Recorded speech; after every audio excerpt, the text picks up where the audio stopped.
میں سے ہر شخص چاہتا ہے نا کامیاب ہونا. تو اللہ نے کتنی شرطیں بیان کی ہیں؟ 4. سب سے پہلی شرط ومن اراد الآخرہ، آپ کی نیت کیا ہونی چاہیے؟ آخرت. انسان تہجد گزار ہو، اللہ کی راہ میں جہاد کرے، تبلیغ کرے، اگر نیت اللہ کی رضا نہیں ہے تو وہ عمل مقبول نہیں. کتنا ہی بظاہر حدیث میں آتا ہے وہ شہید جہنم میں ڈال دیا جائے گا جو لوگوں کو دکھانے کے لیے اللہ کی راہ میں لڑاؤ. دوسری شرط اللہ نے کیا بیان کی ہے؟ وسعا، صرف نیت کافی نہیں ہے بلکہ کیا کرے؟ کوشش. بیٹھا ہوا ہے ہاتھ پہ ہاتھ رکھے ہوئے، میری نیت ہے میں صدقہ خیرات کروں گا، صدقہ کرنے کی کوشش نہیں کرتا. میری نیت ہے میں رشتہ داری کو جوڑوں گا، جوڑنے کی کوشش نہیں کرتا. میری نیت ہے میں جہاد کروں گا، تیاری نہیں کرتا، کوشش نہیں کرتا، نیت نہیں کرتا. نیت سے مراد عمل کی نیت. میری نیت ہے جی میں ماں باپ کی خدمت کروں گا مگر خدمت کی کوشش نہیں کرتا. تو اللہ نے کامیابی کی دوسری شرط کیا بیان کی ہے؟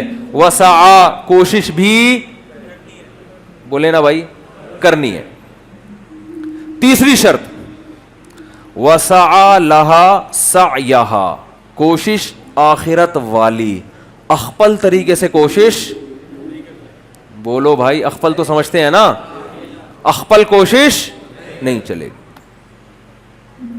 اب دیکھو فجر کی 2 رکعتیں ہیں نا، اگر میں کہوں کہ یار ایک اور ملا لو ساتھ میں 3 پڑھ لو، بھائی میں کوئی غلط تو نہیں کر رہا نا کہ نبی امام نے 3 پڑھائی پبلک پکڑ لے گی امام کو، بھائی امام صاحب آپ سے بھولے سے ایسے ہوا ہے. امام صاحب کہتے ہیں استغفر اللہ، بھولے سے نہیں، میں نے جان کر پڑھی ہیں 3 رکعتیں.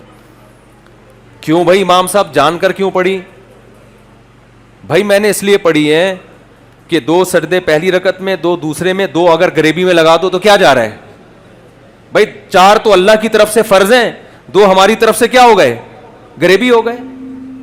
اور اگر تم لوگ کو تکلیف ہوئی ہے، ٹائم زیادہ لگ گیا ہے تو کل نہیں کروں گا میں، چلو کل سے دوبارہ 2 رکعتیں پڑھاؤں گا. آپ چھوڑ دو گے امام کو؟ بولے گا بھائی دوبارہ پڑھا نماز، بلکہ آپ تو کہو گے پتہ نہیں عقیدے اس کے صحیح ہے بھی یا نہیں ہے، دوسرا امام لاؤ بھائی. اب وہ دلیل میں یہ دینا شروع کر دے کہ منع دکھاؤ، کہاں تیسری رکعت سے نبی صلی اللہ علیہ وسلم نے منع کیا ہے؟ کہاں نبی صلی اللہ، اور عقلی دلیل یہ دے کہ نبی کیسے اللہ کے سامنے سجدہ کرنے سے روک سکتے ہیں؟ ہم تو 4 کے 6 سجدے کر رہے ہیں. نبی نے تو فرمایا قرۃ عینی فی الصلاۃ، میری آنکھوں کی ٹھنڈک کس میں ہے؟ نماز میں. اور سجدہ تو رکن اعظم ہے.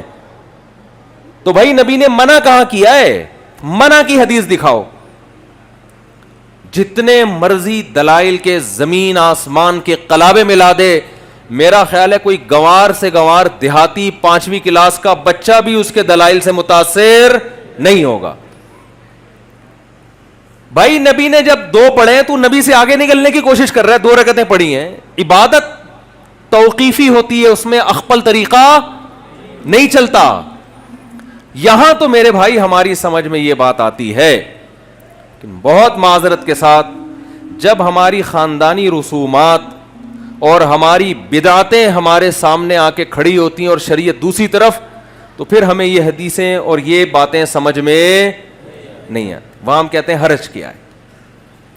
ایک صاحب نے مجھ سے پوچھا یہ وضو کی ہم اتنی دعائیں پڑھتے ہیں اور طواف میں عجیب عجیب دعائیں مشہور ہیں، طواف کی دعائیں جو ہے اگر ہم پڑھیں تو حرج کیا ہے؟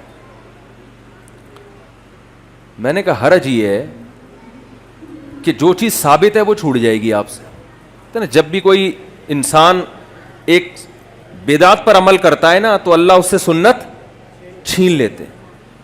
ہمارے شیخ حضرت مفتی رشید احمد صاحب فرمایا کرتے تھے بعض لوگ عملاً بدعتی ہوتے ہیں اور بعض مزاج کے بدعتی ہوتے ہیں. ان کو لگتا ہے کوئی چیز مارکیٹ میں نہیں آئے نا تو ان کو وہ والی چیز میں مزہ نہیں آتا جو ثابت شدہ ہو قرآن و سنت سے. تو قرآن نے کیا کہا ہے؟ وسعا لہا سعیہا، آپ کی اخپل کوشش بولو نہیں چلے. ساری رات انسان الٹا لٹک کے نماز پڑھتا رہے، ثواب ملے گا؟ بتاؤ سیدھے کھڑے ہو کے نماز پڑھنا زیادہ مشکل ہے الٹا لٹک کے؟ محنت زیادہ کون کر رہا ہے؟ سعا، کوشش تو وہ کر رہا ہے جو الٹے لٹک کے پڑھ رہا ہے. لیکن نماز کس کی ہوگی؟ جو تمیز سے सीधा खड़ा होकर नमाज पढ़ रहा है। मेरा अंदरूनी सिंध दौरा हुआ, मुझे नहीं पता था इनके यहाँ मैयत भी हो गई है, तो और मैयत हुए हुए भी कई दिन हो चुके थे। मैं वहाँ गया, मैं तो सिंधी हजरात थे बड़े मोहब्बत करने वाले, बयान सुन रहे हो तो भाई माजरत। तो उनके कहीं वालिद साहब का 30-40 दिन पहले इंतकाल हो गया था। अब जो भी आ रहा है ना 30-40 दिन के बाद भी क्या कर रहा है, हाथ उठा के दुआ। मुझे पता था ये इनकी रस्म है, जो ना मांगे ना उसको छोड़ते नहीं है ये। तो 3 दिन वैसे ही ताज़ियत, इतना लंबा गम को खींचना शरीयत में वैसे भी नहीं है ना। मैंने इरादा कर लिया, मैंने कहा मैं बस अख्पल तरीके से दुआ मांगूंगा, हाथ नहीं उठाऊंगा।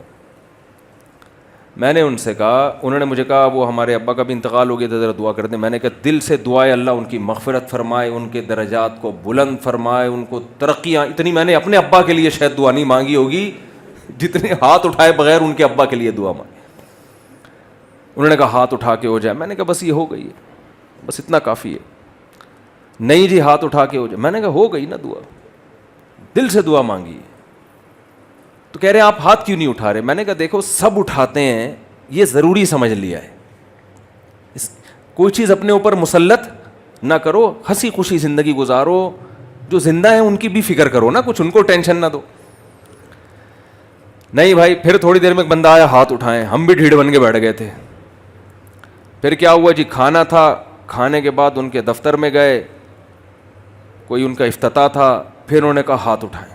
मैंने कहा अल्लाह इससे ज़्यादा मेरे बस में ये पकड़ के मुझे मारेंगे। फिर मैंने हाथ उठा लिया। मैंने कहा अल्लाह मैं तो चाह रहा था लेकिन ये जबर में आ जाता है, इससे ज़्यादा मेरे बस में नहीं है। तो भाई क्यों जो चीज़ शरीयत से साबित नहीं है उसके पीछे क्यों इतना पड़ जाते हो? अरबों में मैयतें होती हैं, कितने आराम से इंसान हंसता खेलता दुनिया से जाता है, और कोई कुरान ख्वानियाँ नहीं होती उसके लिए, कोई बड़े बड़े प्रोग्राम नहीं होते। मा तअलल ईमान मा क़द्दर अल्लाह। अरबों की ज़बान पे 2 जुमले होते हैं, मा क़द्दर अल्लाह, जो अल्लाह ने मुक़द्दर किया, मा तअलल ईमान, खुशी की बात है ईमान पर गया। दुआ करते रहते हैं बैठ के उसके लिए। तो ईमान के बगैर कोई नेकी मकबूल नहीं है। मुझसे लोग अक्सर पूछते हैं, ये इतने बड़े बड़े साइंसदान थे, इन्होंने इंसानियत की इतनी खिदमत की है, और आप कहते हो ये जन्नत में नहीं जाएंगे, तो इनको कोई आखिरत में बदला नहीं मिलेगा, ऐसा क्यों है भाई? इस्लाम ऐसा सख्त नज़रिया क्यों सिखाता है? मैं उनसे कहता हूँ देखो, इन बड़े बड़े साइंसदानों ने आपकी खिदमत की, जिसकी वजह से आपको इनसे इतनी मोहब्बत कि आपको इनका जन्नत में ना जाना और जहन्नम में जाना बुरा लग रहा है। तो जिस अल्लाह ने इन पर इतने एहसानात किए, तो उस अल्लाह से इनको ताल्लुक़ क्यों नहीं था? आपको इनके एडिसन ने बल्ब ईजाद कर लिया, एक बल्ब दिया है उसने। अब हमारे यूनिवर्सिटी के तलबा चाहते हैं जहन्नम में ना जाए, हम भी यही चाहते हैं ना जाए, तो भाई अगर ना जाए तो हमें क्या हो? लेकिन अल्लाह कह रहा है कि नहीं, अगर उस तक इस्लाम की दावत पहुंची थी, अकीदा तौहीद उस तक पहुंचा और उसने अकीदा तौहीद पर ईमान नहीं लाया, अल्लाह नहीं माफ करेगा, यह कुरान का फैसला है।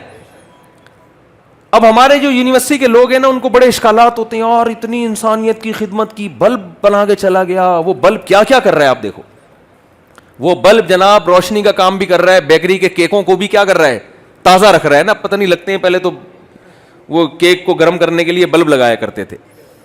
तो कितनी खिदमत करके चला गया वो, और ये मुसलमान लोग कहते हैं कि वो जन्नत में नहीं जाएगा। तो भाई उसने एक बल्ब देकर आप पर एहसान किया, और आपको उसका जन्नत में, उसका जहन्नम में जाते हुए तरस आ रहा है, क्योंकि आपका मोहसिन है। तो जिस खुदा ने सूरज दिया, चांद दिए, जिस खुदा ने एडिसन को पैदा किया, जिस खुदा ने इतने बड़े बड़े इन्ना लकुम फिल अनामिल इब्रा नुस्कीकुम मिम्मा फी बुतूनिही मिन बैनि फरसिन व दमिल लबनन खालिसन साइगल लिशारिबीन। कुरान कहता है सूखा चारा हम इन जानवरों को खिलाते हैं, सूखे चारे को तुम रगड़ के देखो तेल का एक कतरा नहीं निकलेगा, लेकिन इस जानवर को खिलाते कैसा चिकना गाढ़ा दूध उस सूखी घास से अल्लाह निकाल के दिखाता है। और उस खालिसन फरमाया कि ना उसमें गोबर की बदबू ना खून की बदबू। एक ही फैक्ट्री में उस चारे से गोबर भी बन रहा है, खून भी बन रहा है, दूध भी बन रहा है, लेकिन उस फैक्ट्री में जहां दूध तैयार हो रहा है ना गोबर की बदबू आती है ना खून की रंगत, खालिसन, ये उसका कलर देखो और मजा देखो, साइगल लिशारिबीन, पीने वालों के हलक में फिसलता चला जाता है। बताओ दूध की ईजाद अजीब, ज्यादा अजीब है या बल्ब की ईजाद? दूध की ईजाद बल्ब से कई गुना ज्यादा अजीब। और ये दूध अगर हमें पीने को ना मिले, इन बल्बों को हम खुद टेंशन में आके अपने हाथों से तोड़ के खत्म कर देंगे। किस कदर बड़ी नेमत जिस खुदा ने, और ये एक नहीं है, व इन ताउद्दू निअमतल्लाहि ला तुहसूहा, कुरान कहते हैं अगर एडिसन की नेमतों को गिनोगे 4-6 से ज्यादा उसकी चीजें नहीं मिलेंगी, और वो भी अल्लाह की देन होंगी। अल्लाह ने उसकी खोपड़ी में डाला होगा कि तू ये बना दे, खुद से नहीं जाता कुछ किसी का दिमाग। और जब अल्लाह की नेमतों को तुम गिनना शुरू करोगे, ला तुहसूहा, तुम क़यामत आ जाएगी उन नेमतों को शुमार नहीं कर सकते। तो उस खुदा से जब तक आपको मोहब्बत नहीं होगी, उस खुदा के अहकाम का इल्तिजाम नहीं करोगे, तो जन्नत मेरे भाई अल्लाह ने बनाई है। जिस खुदा ने जन्नत बनाई है वो अपने पर्चे में पास होने वालों को उस जन्नत में दाखिल करेगा, उसका अपना मयार है। जन्नत का हमारा अख्पल मयार नहीं चलेगा, उसका अपना मयार है, उस मयार पे पूरा उतरना पड़ेगा। उस साइंसदानों की थोड़ी है जन्नत जो हम कहें कि जी साइंसदानों ने बनाई है। जिस खुदा ने बनाई है वो कह रहे मेरा मयार पे चलो।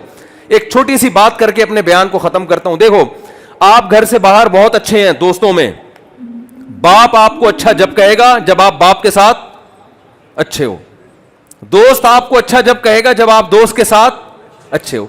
अच्छाई और बुराई का जो मयार है वो हर एक का दूसरों से मुख्तलिफ है। बीवी आपको अच्छा जब कहेगी जब आप, जो बीवियां मेरा बयान नहीं सुन रही उनकी बात कर रहा हूं, जो खवातीन यानी लोगों की जो बीवियां, आप क्या पता नहीं कितनी बीवियां मौलवी साहब ने रखी हुई हैं, तो लोगों की बात कर रहा हूं कि औरत उस शौहर को अच्छा कहेगी जो पूरी तवज्जो किसको दे? बीवी को। लेकिन सास उस शौहर को अच्छा, उस बेटे को अच्छा कहेगी जो पूरी तवज्जो किसको दे? मां को। तो मेरे भाई हमारे हाथ में अगर जन्नत होती तो फिर हमारे मयारात दूसरों से मुख्तलिफ, हर शख्स का अपना मयार। जन्नत चूंकि अल्लाह ने बनाई है लिहाजा मयार भी किसने रखा है? अल्लाह ने। अल्लाह कहता है जो सबसे पहले मेरे साथ मुखलिस होगा उसको मैं जन्नत में दाखिल करूंगा। तो ये अल्लाह का मयार है।